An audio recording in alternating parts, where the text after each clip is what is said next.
is like the question that you're asked at the interview that you don't want to answer. Like, what is your biggest weakness? This is the equivalent for the presidential candidates. Why don't they just say something like, well, you know, I pick my nose when I drive, or I hit the snooze alarm and I can't wake up for an hour. I mean, just things like that. But nobody's really honest about these. Well, those aren't that much worse either. I'd like to hear some juicy I want to hear really disgusting ones. Prostitutes. Yes, exactly. Something involving a black light and like a Motel 6. Yeah. Kevin, I see you thinking. What is your bad habit? Well, I have many, and I'm not going to list them on air because there's too many. I was thinking, though, just going back to what Rachel was saying, do you really pick your nose when you're driving, Rachel? And more importantly, what do you do with it once you've pulled it out? I think we all know what she does. Paying attention, Kev. I think we all know what she does with it. Kevin, there are whole cookbooks based on that. You're so classy. For a British guy, you're just so classy. Aren't they all? All the British are so classy. I was thinking the same thing. There's really millions of people watching this in the away. UK that are just mortified right now by your representation. Oh, I'm sure they're all picking their noses. They're watching this right now as well. Paul Watson was quoting Robert Malthus, who's an old-time demographer. He's long since gone. But he was saying that, you know, the world, the Earth can't keep up with population growth, which is why we have war, famine, you know, disease, and all these things are being stopped because of technology now. So as a result, the population is booming and people are concentrating in cities. They need to spread out. And Paul Watson is just saying, hey, you know what? Don't all live in New York or London. Spread out a bit more. There's tons of space on this earth, but you're not inhabiting it. Well, I've been to plenty of cities in America, and believe me, there's nowhere else worth going. Yeah. I just got back. I just got back from Columbus, Ohio. Can't we force immigrants to go elsewhere, though? It's like, look, welcome to America, we love but Ohio. go north. Ohio go watches elsewhere. our show. Samantha, you've been asked to model many times, sometimes on street corners, and you have thought about it because, you know, it's flattering to your ego for a man to say, I'm a photographer, would you come back to my place? And That's my shut-up line. Yes. You said that to her in the green room. I have said it to her a number of times. Don't you agree that it's kind of just a huge gimmick that ends up becoming something very successful? Yeah, I don't know. It's kind of funny to think about all these naked people hanging out. I don't think it's so bad. Hanging out is the operative word there. Yeah, I think it is the only word worth mentioning there. There we are. It's actually 2 words. These 2 are messes. You're good, Chelsea. They both had rough weekends. Anyway. Look, they're completely out of their mind. Anyway, on a blog called Alternate, this writer, Sarah Catherine Lewis, writes, she argues that women who strip for a living it's actually a feminist act in which they're choosing to objectify themselves by shedding their clothes, and in that way they obtain power over the person watching them strip. What do you think? Whatever. I'm so sick of the feminist movement already. It's like, if you like to be naked, get naked. If you don't like it, don't do it. Well, I mean, I'm so confused now. I don't know what's feminism and what isn't. Well, feminism is for ugly chicks overweight. ugly, overweight who can't just get ahead without mentioning feminism. That's Wow. Right. I think Samantha wants to respond to that. Yeah, I don't agree with you guys at all. Feminism isn't for ugly people. Hello. I didn't say I was for ugly people. I said I was That's the stupidest confused. thing I've ever You can't heard. disagree with me. I just love the quote. Let her finish. What Samantha, about, go are ahead. you kidding? What about Ann Coulter? Hello. Can I just respond to Samantha? All right, go. I'm not Kevin, even gonna, somebody jump we have a in. minute here. Just in response to Samantha, I think if I recall, the feminist movement was started by some chick called Emmeline Pankhurst who did in fact take her bra off and burn it. So saying that feminists don't strip is a bit kettle pot black. Well, actually, I didn't say that. Samantha? So, no. Samantha, Can't have it both ways. I think the 2 of you are going to have sex. Closer than you think. Anyway. Next topic. Next up. No, but if guys could convince women to believe that getting naked is a feminist act, we should be able to Well, then convince. my father deserves a medal. I am so scared to follow up that point. Couldn't we actually convince women that cooking for us is also a feminist act? Yeah, you could do whatever you want. Like I said, I don't care. You should Neither do care. I. This new poll by the Rasmussen Reports, whatever they're called. Anyway, I have this survey out. As you can tell, I care. Okay, Bill. So overall, 22% of all voters think Bush had prior knowledge to 9/11. It really doesn't say much. 22%? What? Whoa. That scares me. 1 in 5 people think that somehow the leader of your country would actually know something would happen this horrible and not do anything. You know, if you get into the details of the poll, it also turns out that 1 in 7 Republicans believe that, and they still support Bush. How do you explain that part? Hang on, were these the same people who, right after 9/11, were criticizing him for sitting there like this, reading My Pet Goat and drooling, and yeah, that's a guy who had advanced knowledge of 9/11. Why are conspiracies so appealing to dumb people? You know, because they make us feel smart. Exactly. Right? I think you're right. Thank you. Who told you about that? What? I said subversion. Woo! No, you know what I People mean. just like to give different theories on these things, you know? No, but the thing is, the simplest explanation that these people wanted to destroy our way of life.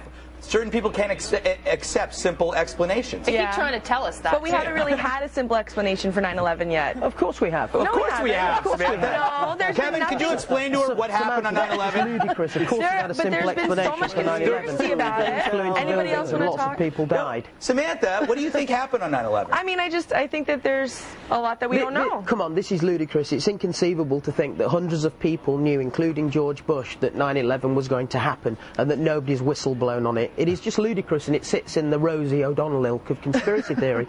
But it's crazy. a discussion. No, it's not about discussion. This isn't a prima facie fact. This really might be helpful. 2 planes, 2 towers. That's I felt like I could stop it that time That's what around. happened. I felt like I It's could as simple as stop that. the disaster right there by just putting my hand in front of it. Remember I was telling you last month about the LA Times sports writer who revealed he was going to become a woman? Well, the first public photo of Christine Daniels, formerly Mike Penner, have now been posted on a website. You can also find the photos of part of Daniels' blog called A Woman in Progress. For a red-eye review of said photos, check out the blog Projectile Vomiting in Progress. Ellis, I got to ask you, the guy's in his mid-40s. He goes and has a sex change. Doesn't he know it's not going to turn out good? Like, I mean, it never turns out good. There's no way to make a middle-aged man look like a hot woman. 2 quick thoughts. First of all, an ugly guy is never going to be a hot woman. Let's just say that right now. And secondly, the problem all rests here. Yeah. It's the Adam's apple that kills you. The scientists can do all that stuff down below, whatever that is they do. Well, that's why they did a side view of him. They can't do this thing very well. Yeah, that's what... Right here gets you. That's why they did the side picture of him, because they knew on Dead On you would see the big giant apple. Yep, see, look at that. Yeah, but you know what? It's just like bosom buddies. It's like Tom Hanks. You know what's really concerning? I just realized I don't have an Adam's apple. What do you I am halfway there. You might be happier under different circumstances, Bill. You really might be. All right, sex change for Bill Schultz later. Send all your donations to Red Eye with my crotch blood. sex change for Bill at redeyefox.com. Rachel, I'm sorry, did you say something like, can't we force immigrants to live somewhere other than New York? Well, when they come here, they don't necessarily have to live in the big cities, do they? You tell me. Do I look like the President of the United States to you? You look like an immigrant. Who lives in New York? Look, somebody really wanted me to come here, okay? It wasn't my decision. Okay, can I have his name? He's your boss. Okay. Greg, is that you can true? take it up with him. Greg, No, is that true? I didn't make the phone call. Rachel asked if anyone's ever seen a hot feminist. Hey, Sam, are you a feminist? Yep. Question answered. Hey, look, there's always exceptions to the rule. They don't make the rule. 22% of Americans are morons. Oh, that must be the 911 thing. Oh, Sam, here's what happened on 9/11. 19 Muslim extremist nut jobs under the leadership of Osama bin Laden hijacked 4 planes, flew 2 of them into the World Trade Center, 1 into the Pentagon. It is really simple, actually. Good talk. Let's see. Oh, Oprah, Obama. Obama, Oprah. That was a Letterman joke. An old one. Yeah. By the way, I love that conspicuously absent from the reasons Oprah gave for endorsing Obama was the fact that he's black. Because I'm sure that's got nothing to do with it. Not that there would be anything wrong if it did. I just like my Opie wins to keep it real. Opie wins. سننتصر يا بوش وسننتصر يا شرط نكسر البيت خلاص مع السلامة سننتصر يا أولمارت سننتصر يا كوندريزا أجر الأساس لقيادة العالم بقيادة إسلامية. Is that real? Because if that's real, I almost wish we had that in America. Okay, we need lyrics for the song, though, right? M-I-C, I'll see you in the afterlife. K-E-Y, because you're not going to be around much longer, kid. Somebody needs to stick that thing in Gitmo. It'd be really popular, I think. Look at the way he's holding his head while he talks. Like it's going to fall out if he uses both arms. That alone sort of hurts the message. I don't know. I just think it's like, in a weird way, I mean, this is better than Pee-wee's Playhouse. I'm sorry. I would watch this every day. A cute little mouse telling you to destroy the infidels. I mean, come on, Kevin. You got to admire this, right? Yeah, but I don't think there's much of a change here. We all grew up, didn't we, with cartoons that were violent anyway. Elmer Fudd, he was always trying to kill something. Yosemite Sam, wasn't he always shooting something? So the fact that now these... But Elmer Fudd didn't come out against Jews. Yeah, I agree.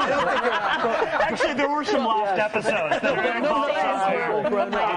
were very troubling. I think that was Walt Disney, actually, who did that. Gordon Ramsay just came out and said the best low-fat meat out there, and everybody should be eating it, is horse. And of course, a lot of animal rights activists came out against him, as well as a lot of other people who just think it's disgusting to eat horse meat, even though it's supposed to be nutritious and low-fat. Why do horses get off easy, Ellis? I don't get it. You know, because they're cute. I always say don't eat anything that you ride, and all of a sudden people are eating a horse. Wow. That's awesome. That is such a good theory. It was eaten during the Napoleonic War. Soldiers used to eat their horses. Oh, God, I'm just going to stop there.